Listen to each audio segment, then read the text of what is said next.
Shalom, selamat datang kembali di channel ini. Kali ini kita akan membahas tanggapan daripada Denny Siregar terkait dengan kasus 300 ayat dalam Al-Quran. Saifuddin Ibrahim minta kepada Menteri Agama untuk dihapus karena dinilai atau berpotensi memberikan sebuah sumbangsi yang tidak baik untuk bangsa dan negara ini. Itu sebabnya Saifuddin Ibrahim meminta kepada Menteri Agama karena beliau punya alasan tersendiri, dan itu ditanggapi oleh Denny Siregar. Ada hal yang perlu kita luruskan, ada hal juga yang memang benar apa yang disampaikan oleh Denny Siregar. Dalam cuplikan video ini kita akan menyaksikan bersama sebuah tanggapan yang luar biasa sekali, juga memberikan wawasan yang luas, dan memang kita punya perspektif yang berbeda. Itu hal yang biasa dan tidak perlu dipersoalkan, karena setiap manusia berbeda pendapat, berbeda pemikiran, dan itu hal yang sah-sah saja. Oke, mari kita saksikan cuplikan video dari apa yang disampaikan oleh Denny Siregar kepada Saifuddin Ibrahim. Saya ingat ketika menjelaskan tentang logika agama kepada seorang teman. Agama menjadi logik ketika kita memahami kitab suci bukan hanya karena teksnya, tetapi juga konteksnya. Kapan sebuah ayat keluar, pada waktu apa, dan dalam kondisi yang bagaimana. Saya kasih contoh sederhana begini ya. Tahun 1980-an ketika masih jadi mahasiswa nih, saya dikirimi uang oleh ibunda. Dulu ada yang namanya Wesel Pos. Itu cara mengirim uang lewat kantor pos sebelum adanya internet banking, m-banking, dan segala macam kayak begitulah. Saya baca tuh surat yang dikirim oleh ibunda saya pada tahun 1980-an. Pesannya begini, "Nak, Mama kirim uang lewat Wesel ya, nanti kamu ambil di kantor pos." Surat itu saya simpan dan saya baca lagi di tahun 2022. Tentu isi suratnya sama kalau ibunda akan mengirim uang lewat Wesel. Tapi kan di tahun 2022 sistem keuangan kita sudah sangat berbeda. Wesel Pos bisa dibilang sudah nggak ada. Yang ada internet banking, m-banking, dan sistem-sistem keuangan lainnya. Apakah ibunda saya salah bilang kalau iya di suratnya mengirim uang lewat Wesel? Ya enggak dong, karena dulu teknologinya ya begitu itu. Surat itu tidak salah karena sesuai dengan konteksnya, sesuai zamannya. Yang salah adalah manusianya, yang kalau baca surat ibunda saya itu akhirnya tetap mencoba mengirimkan uang lewat Wesel. Padahal sistem Wesel itu sudah nggak ada. Begitu juga di kitab suci. Ayat-ayat yang ada di kitab suci itu sudah ribuan tahun lamanya. Dan muncul di saat zaman, peristiwa, dan situasi pada masanya. Ayat-ayat itu nggak salah. Yang salah adalah orang-orang yang memahami kitab suci itu nggak pakai logika berdasarkan zaman sekarang. Mereka hanya terpaku pada teks tapi nggak memahami konteksnya. Jadinya ya pemikirannya nggak update. Kenapa saya harus cerita ini? Karena saya membaca tentang seseorang bernama Saifuddin Ibrahim, seorang pendeta yang dulunya dia beragama Islam. Saifuddin ini mendadak viral karena statementnya yang dia publikasikan kalau 300 ayat di dalam kitab suci agama Islam harus dihapus karena mengajarkan kekerasan. Saya tahulah, pendeta Saifuddin ini sudah salah dalam memaknai ayat dalam kitab suci. Tapi yang membuat saya penasaran, apa sih backgroundnya Saifuddin Ibrahim ini dulu di Islam sebelum dia masuk Kristen dan menjadi pendeta? Nah, dari informasi yang saya dapat, ternyata Saifuddin Ibrahim ini adalah petinggi di organisasi NII atau Negara Islam Indonesia. NII ini adalah kelompok lama yang di masa kemerdekaan dibentuk oleh Kartosuwiryo yang bertujuan untuk mendirikan negara Islam di Indonesia.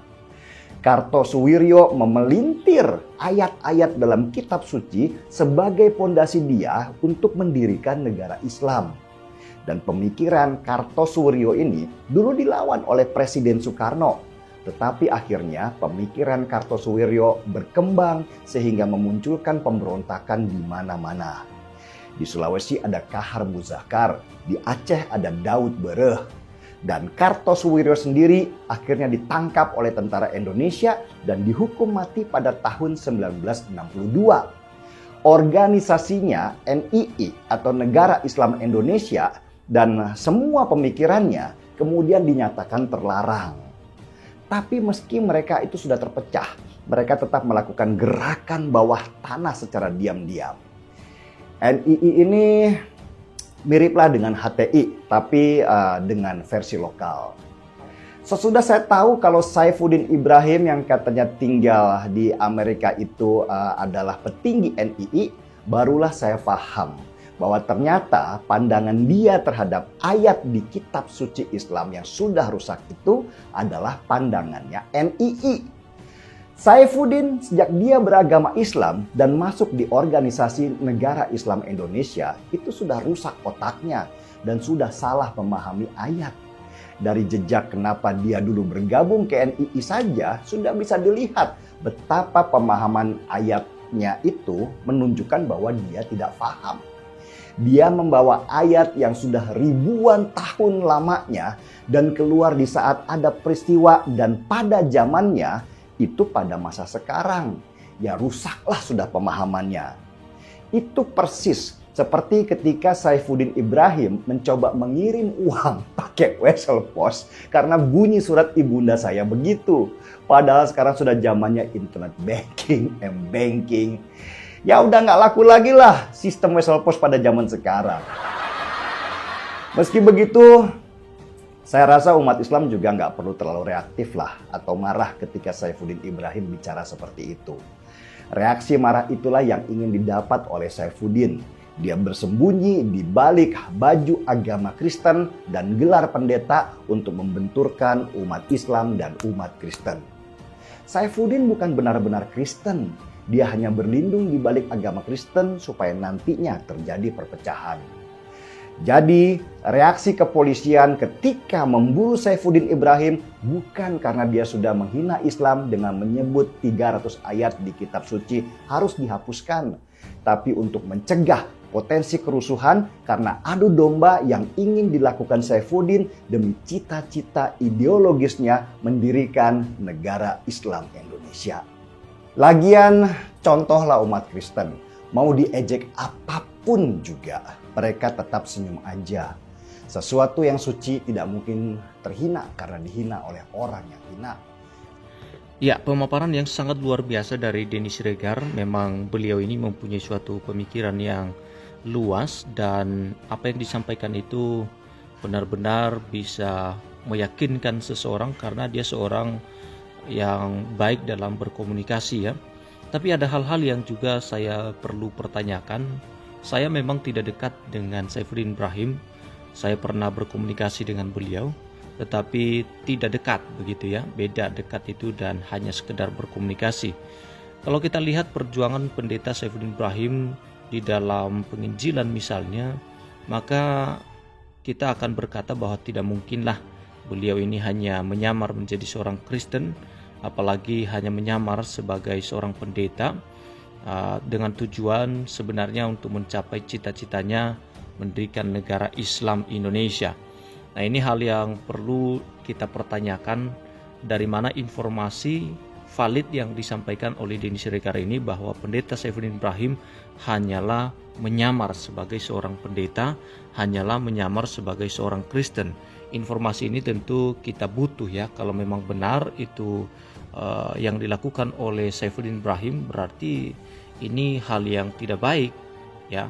Kita sudah memperjuangkan misalnya beliau, kita sudah membela beliau misalnya demikian, karena ada sebagian orang Kristen yang membela, ada yang pro, ada yang kontra terhadap apa yang disampaikannya. Saya pun ada hal-hal yang saya setuju dengan apa yang disampaikan oleh Saifuddin Ibrahim, terlebih dalam masalah penegakan hukum di Indonesia yang diserukan oleh beliau karena seringkali terjadi ketidakadilan di negara ini. Seperti misalnya pendeta Saifuddin Ibrahim pernah dipenjara dan itu suatu perjuangan, dan apa yang dialaminya tentu berbeda dengan apa yang dialami oleh orang-orang Muslim yang melakukan penistaan terhadap agama Kristen. Ya, walaupun ini kita katakan adalah oknum dari orang-orang Muslim. Nah, perjuangan daripada Pendeta Saifuddin Ibrahim inilah yang membuat saya kurang yakin dengan apa yang disampaikan oleh Denny Siregar ya. Karena Saifuddin Ibrahim rela berkorban demi memperjuangkan penginjilannya, bahkan dia rela masuk di dalam penjara ya. Saya masih ingat peristiwa itu, beliau di penjara, bahkan anak yang baru saja padahal saat itu anaknya itu masih dalam kandungan istrinya ya, dia harus dipenjara, meninggalkan istrinya dan merawat anaknya selama Saifuddin Ibrahim di penjara. Itu kan suatu perjuangan yang luar biasa. Di dalam penjara dia juga membaptis banyak orang, dan setelah itu kita lihat juga hasil daripada penginjilannya di dalam beberapa pelayanannya menunjukkan bahwa beliau ini bukanlah hanya menyamar atau berpura-pura menjadi seorang Kristen, tetapi memang benar-benar dia sudah mengambil keputusan untuk menjadi seorang pengikut Yesus. Masalah apa yang disampaikannya itu kontroversial, itu pendapat pribadi dari beliau sendiri dan tidak mewakili kekristenan. Ya, saya juga tidak setuju dengan apa yang disampaikan. 300 ayat dalam Al-Quran itu dihapus oleh Menteri Agama. Kenapa demikian? Karena itu sudah melampaui batas kewajaran. Ya, kita nggak punya hak karena kita sudah menjadi pengikut Yesus, kita Kristen, ya kita nggak punya hak untuk meminta itu kepada Menteri Agama. Jadi ada hal yang saya setuju dengan Denny Siregar, ada hal juga yang tidak saya setuju. Tapi dari video-video sebelumnya, tentu apa yang disampaikan Denny Siregar sangat benar sekali tentang Indonesia dan para kadrun ya. Kalau kita teliti apa yang disampaikan oleh Saifuddin Ibrahim meminta 300 ayat di dalam Al-Quran itu kepada Menteri Agama untuk dihapus kalau bisa, itu tidak bisa terlepas dari pengalaman beliau menjadi seorang konseptor negara Islam Indonesia. Konseptor artinya perancang daripada negara Islam Indonesia. Apa yang membuat dia membuat negara Islam Indonesia, yaitu beranjak dari 300 ayat yang disampaikannya kepada Menteri Agama. Jadi itu tidak bisa lepas dari sebuah latar belakang beliau menjadi seorang konseptor negara Islam Indonesia. Jadi kalau dia katakan 300 ayat di dalam Al-Quran itu berpotensi memecah belah antara bangsa ini, ya terjadinya sebuah perpecahan kalau itu tetap ada di dalam kitab suci umat Islam. Nah, itu berdasarkan pengalaman beliau yang walaupun kata Denny Siregar tidak bisa ditafsirkan apa yang dulu ditulis dalam zaman ribuan tahun yang lalu, tidak bisa secara langsung diaplikasikan dengan begitu saja di zaman sekarang, karena ada suatu perbedaan konteks di zaman dulu dengan zaman sekarang, sehingga apa yang disampaikan oleh Saifuddin Ibrahim ini adalah konsep yang tidak benar menurut Denny Siregar. Nah, saya setuju dengan hal itu, tetapi buktinya bahwa ada orang yang menjadi sama seperti Saifuddin Ibrahim radikal, itu juga bisa menjadi sebuah pembenaran dari apa yang disampaikan oleh Saifuddin Ibrahim. Misalnya para teroris, orang-orang yang membuat kegaduhan, dan tidak bisa dipungkiri bahwa mereka mempelajari ayat-ayat yang menurut Denny Siregar itu penafsiran yang salah, tidak sesuai dengan konteks di zaman sekarang.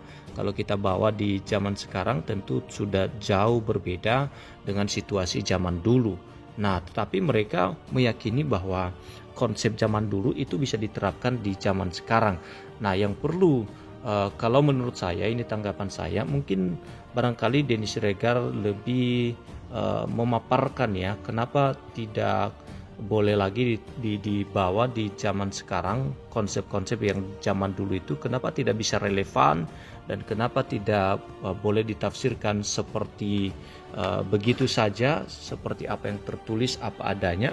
Nah, itu yang perlu dikomunikasikan secara terus-menerus kepada masyarakat, khususnya orang-orang Muslim ya, karena memang benar-benar terjadi itu pengalaman daripada Saifuddin Ibrahim. Dia menjadi radikal, dia ingin mendirikan negara Islam Indonesia karena dia membaca ayat itu. Jadi ada pengalamannya. Nah, tetapi karena dia dipanggil untuk menjadi percaya kepada Yesus, dia meninggalkan semuanya itu dan sekarang dia berbalik arah, dia melawan apa yang menentang negara kesatuan Indonesia. Negara Islam Indonesia yang dulu dia konsep itu, dia tidak lagi memperjuangkannya, dia sudah menjadi bagian daripada negara kesatuan Republik Indonesia. Dia suarakan keadilan dan seterusnya, bahkan dia merelakan dirinya demi memperluas kerajaan Allah, demi penginjilan. Nah, itu yang menjadi buah pemikiran saya. Oke teman-teman sekalian, terima kasih. Tuhan Yesus memberkati.